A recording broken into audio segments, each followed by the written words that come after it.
हां. मंडळी नमस्कार. रामबाण उपचारमध्ये मी प्रकाश कचरे तुमचं स्वागत करतोय.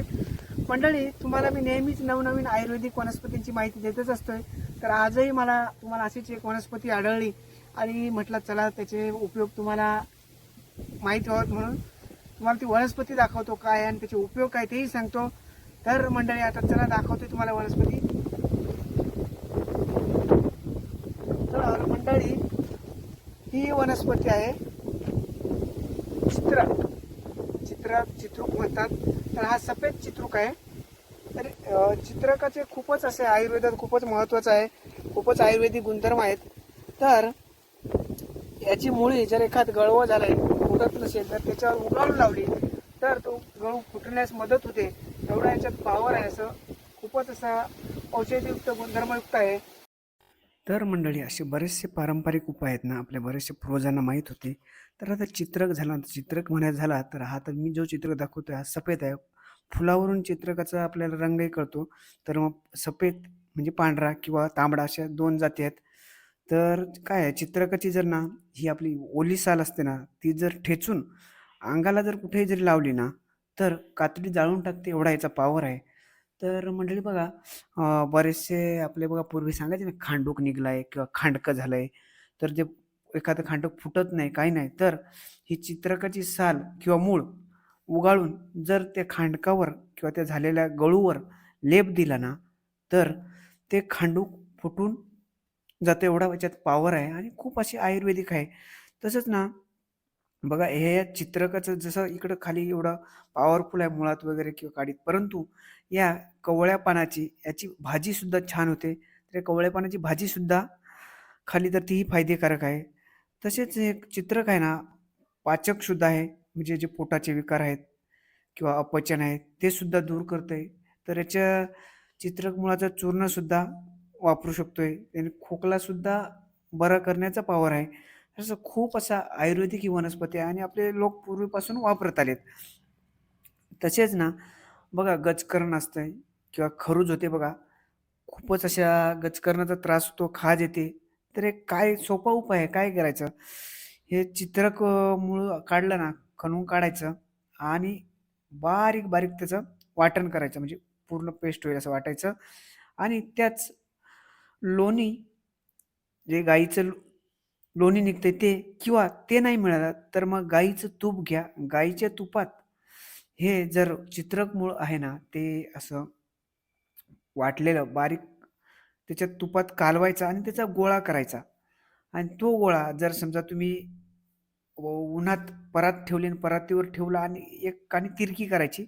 अशी उन्हात ठेवला का त्या जसं-जसं ऊन वाढेल तसं त्या परातीत ते तूप त्या गोळ्यातून हळू उतरेल आणि ते तूप तुम्ही जर काचेच्या बाटलीत किंवा तुम्ही एखाद्या कोणत्याही ह्याच्यात भरून ठेवलं आणि ते जर तुमचे गजकर्ण आहे किंवा नाईट आहे म्हण ना, किंवा आपले जे त्वचेचे विकार आहेत, त्याच्यात जर तुम्ही खरजूर वगैरे जर नेहमीच जर ते लावलं ना, तर ते गजकर्ण, खरूज बरी होण्यास मदत होते.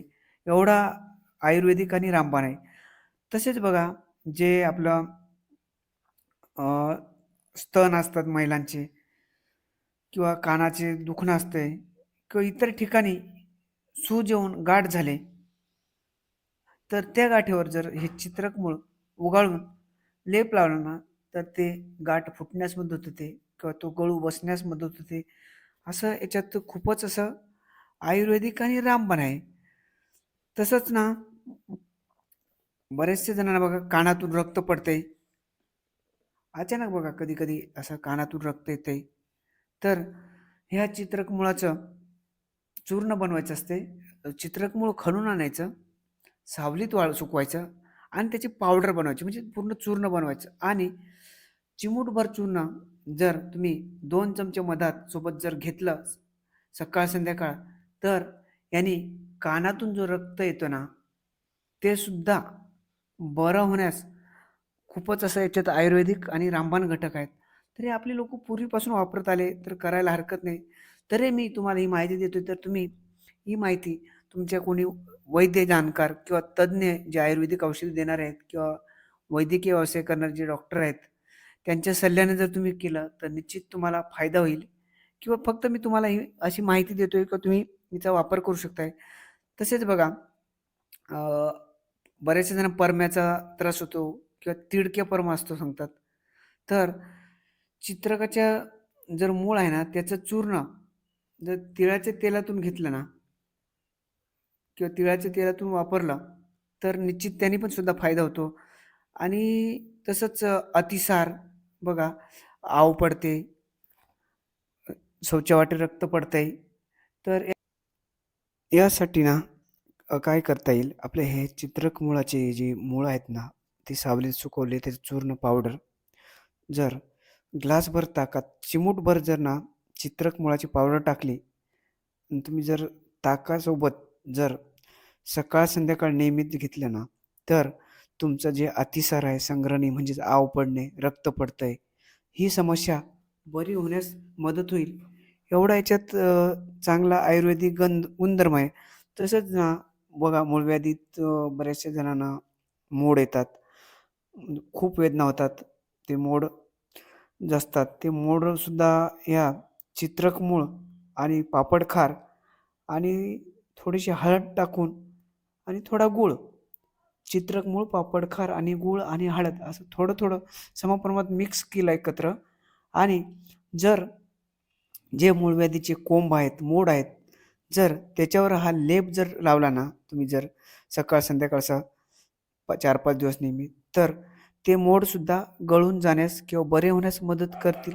एवढा याच्यात असं आयुर्वेदिक गुणधर्म आहेत. तर हे साधे सोपे उपाय आहेत. तरी मंडळी मी सांगतो, तुम्ही उपाय करण्यापूर्वी आपल्या वैद्य जाणकार किंवा तज्ञांचा सल्ला घ्या. जेणेकरून प्रत्येकाचं शरीराची रचना वेगळी असते. प्रत्येकाच्या शरीरात वात, कफ, पित्त वेगवेगळं असतं आणि त्यामुळं कोणाला सूट होईल, नाही होईल. तर यासाठी तुम्ही तुमच्या वैद्यकीय तज्ञांचा सल्ला घ्या. कारण आयुर्वेदिक उपाय खूपच चांगले असतात आणि निश्चित प्रभावी असतात. फक्त सल्ल्यांनी करा.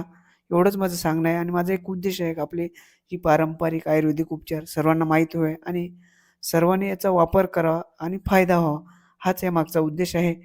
मंडळी, तुम्हाला मी चित्रक या वनस्पतीबद्दल दिलेली माहिती आवडली असेल तर माझ्या रामबाण उपचाराच्या लाईक करा. नवीन असाल तर सबस्क्राईब करा आणि तुमच्या नातेवाईक मित्रमंडळी त्यांनाही शेअर करा, जेणेकरून त्यांना या वनस्पतीचा किंवा या माहितीचा उपयोग होईल आणि त्याचा फायदा होईल. हाच याच्या मागचा एक उद्देश आहे. धन्यवाद.